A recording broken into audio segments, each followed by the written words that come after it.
Hello, good morning, happy Friday, or whatever day it is that you might be listening to this later on. Right now, it is the Friday after Thanksgiving. So just going to give a couple of seconds for anybody to join live. But our topic today is going to be gratitude as an attitude, as opposed to just being one day a year that we state what we're grateful for before we eat a big meal. Because gratitude can be so important to our health, our mental health, our emotional health, and our physical health, which of course are all interconnected. If we're doing well in one, it's going to affect the others, which is a great thing because that means that we don't have to put our focus on all of them at the same time. We can just kind of focus on one and it's going to bring positive changes into the others. So today I want to talk a little bit about why we don't naturally tend towards gratitude and how gratitude practices help to change our brain and also affect our mood in a kind of long-term way. And then we're going to practice for about 20 seconds of gratitude. So thanks for being here with me, and I hope that you had a wonderful, wonderful day of thanks that you got to spend with family or friends or solo if you chose to do that, maybe in nature, wherever it was. So much around here to be grateful for. We actually got to spend it with friends, which was really cool because usually we tend to hang out by ourselves on Thanksgiving and I cook lots of food, the guys hang out and help me in the kitchen, and then we eat. So, all right, let's talk about gratitude and why we don't naturally feel this state of gratitude all the time. So we have this thing called the negativity bias as humans. And this is just how we are designed because our number one purpose as a human being is survival. So our body is designed with that number one purpose in mind. And so our negativity bias is a way to help keep us safe. It's a way to help keep us alive because our physiology has actually not evolved as quickly as our outer environment has evolved. So when we talk about the way that we are designed and our physiology, we kind of have to think of ourselves as like early cavemen and women, because honestly, that's how, our bodies are an extremely complex system, but the way that they are designed to survive is for that environment, more so the environment that we live in right now. So in that environment, there were a lot of things that could kill us. There were a lot of things that we needed to be aware of. So our bodies are designed to pick up on the negative in our environment, in our brain, because that's the thing. That's where those kind of, where those prompts or those, what's the word that I'm looking for? Stressors, those like the things that activate us come from. They either come from the outside or they come from the inside. And when we're talking about them coming from the outside, is there a tiger lurking in the bushes? Is there a neighboring tribe that's going to attack? Is there inclement weather that's going to come in and wipe us out? We really need to be aware of all of those signs, and those signs can be very subtle. So our brains are designed to pick up on the subtle signs of danger very quickly, more so than the beautiful flower that's blossoming and blooming, that if we really focus on it can help our heart feel good and our bodies feel really good. But that is not as important to our survival as picking up on the negative. So we already have this negativity bias that is ingrained in our body for survival, which means that we actually have to put more focus and attention onto the positive. So knowing that, and also knowing how important gratitude is to our minds, to our bodies, to our health, it's going to be really important for us to make sure that we focus on what we do have, what we can do, what we want more of, as opposed to what's going wrong, what's not right in the world, and what we don't want any more of, but we tend to have our focus on the negative because that's just how we're designed. And until we understand that, until we realize that, then most of us are not going to choose to make a difference in that. So, knowing that, it's these practices of gratitude that have become so popular, the reason that they work so well is that they literally change our brain, train our brain to focus on the positive. Because what you focus on is going to affect how you feel, is going to affect how you behave, right? If you're focusing on what you don't have, what you can't do, that's going to make you feel hopeless and helpless, as opposed to focusing on what you do have and what you can do, which is going to help you feel more confident. It's going to help you feel more happy. It's going to help you feel more grateful. Like all of those renewing emotions. And I've said this before, and I will say it a million times over. Every emotion is valid. So it is okay to feel disappointed in something that you don't have or you can't do. It is okay to feel sad when you notice that something is wrong or that you have a loss of something. That is totally normal, very valid, and very important to feel.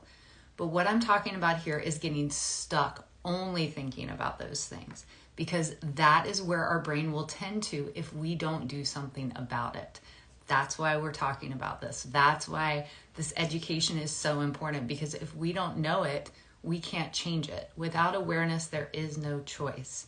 So I'm helping us to be more aware that we already have this bias towards negativity, and also that if we only focus on that, it's going to drag us down, it's going to create stress hormones in our body, and it can definitely negatively affect our immune system, our physical health, our pain, our anxiety, depression, all of the mental health disorders that we talk about. So knowing of that importance, and also knowing that with strategic attention towards what you do have and what you can do and what you are grateful for on a regular basis, that is going to change your brain to look for what you are grateful for, what you do have, what you can do, right? So that's what those gratitude practices are doing.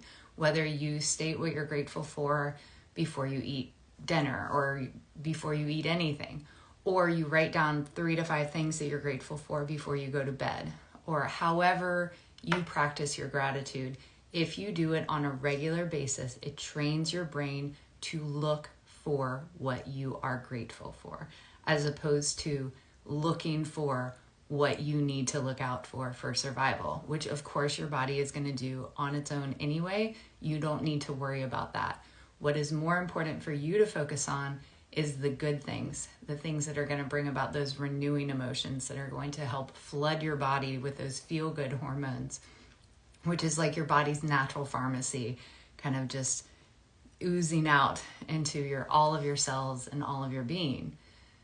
So the gratitude practices, they help to train your brain very slowly, because it's one at a time, one day at a time, one thing at a time, right? But as you do that over an extended period of time, it begins to bring about this attitude of gratitude. So as opposed to it being a fleeting state, like just something that you think about one day a year on Thanksgiving, or whenever you might be like, oh yeah, I'm really grateful for my friend, or I'm really grateful for my family, you begin to feel that way all the time. And it begins to become your baseline state. So instead of feeling anxious, instead of feeling fearful, instead of feeling worried, instead of feeling nervous, instead of feeling all of the things that we can begin to feel when we only focus on what we don't have and what we can't do, you begin to feel this sense of calm, this sense of everything is okay, this sense of gratitude, of appreciation, of optimism, then becomes your natural state just by focusing on it every day, for however long it takes you to just write those things down or to state them out into the world. Because as you do that, you begin to encode your brain with that experience. And just like I was talking about the negativity bias, our brains become encoded with an experience in a very quick form. So with a negative experience, it encodes less than a second, like the snap of a finger or even less. We will remember a negative experience. We need to focus on a positive experience for 20 seconds for our brain to actually change in that way. That's how long a focus it takes on a positive experience, which it doesn't sound like a very long time, but 20 seconds actually is a very long time when we're talking about less than a second that's going to encode a negative experience. So to practice that, I would love for you to just take a moment right now to take a breath, to place your hands on your heart. This is where all of those renewing emotions reside, right here in your heart center. So you're just kind of activating that area with the touch of your hand. And I invite you to think of something in your mind that you feel a lot of appreciation or gratitude towards. It could be a person, a place, or a thing. And I'm going to count for 20 seconds. And I want you to just sustain your focus on that person, place, or thing for this time. Here we go.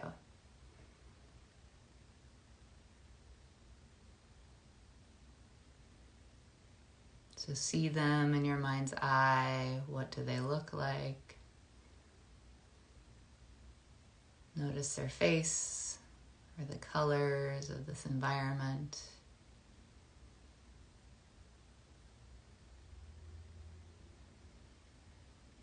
Okay, 5 more seconds. See if you can really feel that gratitude and appreciation you feel for this person, place, or thing. Good, and then open your eyes. So that was 20 seconds. That is how long you really need to stay with that experience of feeling grateful, of noticing that beautiful flower that's blooming in the bushes over there, as opposed to having your mind pull you all over the place about all of the things that there is to be fearful about. That is what is going to change you into an attitude of gratitude, as opposed to just a fleeting state, or to just say, I'm grateful for something. It's not enough to just state it. We actually have to feel it. And if you are ready to feel this on an even bigger scale, including your whole body and being, your body, your mind, your emotions, your spirit, then I would love to invite you to come dance with me on Sunday in San Rafael or virtually. We are going to be dancing our gratitude. It is going to be a whole 1-hour class of really focusing on what you're grateful for and sending it throughout your whole body, which is just such an infusion of feel-good hormones and chemicals and all of the yummy, yummy stuff that makes your body feel better and helps to support your mental health, your emotional health, and your physical health. So that's going to be this Sunday the 27th from 12:30 to 1:30 in San Rafael, or also online. I'm also doing it virtual. It's 2 live music, which is so awesome and amazing. I have Gabe Harris, who's my musician, that's going to be playing for us. And I would love to have you join, because that is the way that you really kind of like accelerate this growth into an attitude of gratitude, is through feeling it through your whole body. And I'd love to support you in doing that, because I have learned in my own life that it's been so interesting. Actually, it was really my mindfulness practice, and then incorporating it into my body practices by really focusing on what feels good and what I can do, and all of those positive and renewing emotions and thoughts. And what I noticed, like the first time that I really noticed this being my baseline state, was a couple years ago. I was sitting in silent meditation, and all of a sudden I heard the words, thank you, thank you, thank you. And it was just like on repeat, under the surface of everything else that was going on, beyond all of those thoughts that are always swimming around in our heads. Once I kind of allowed those thoughts to go, and I just sunk down into just simply being, that was the tape that was on repeat in my default mode. And that's how I knew that I had arrived at this attitude of gratitude. I wasn't telling myself thank you. I wasn't trying to say thank you. It was just simply what was there underneath the surface.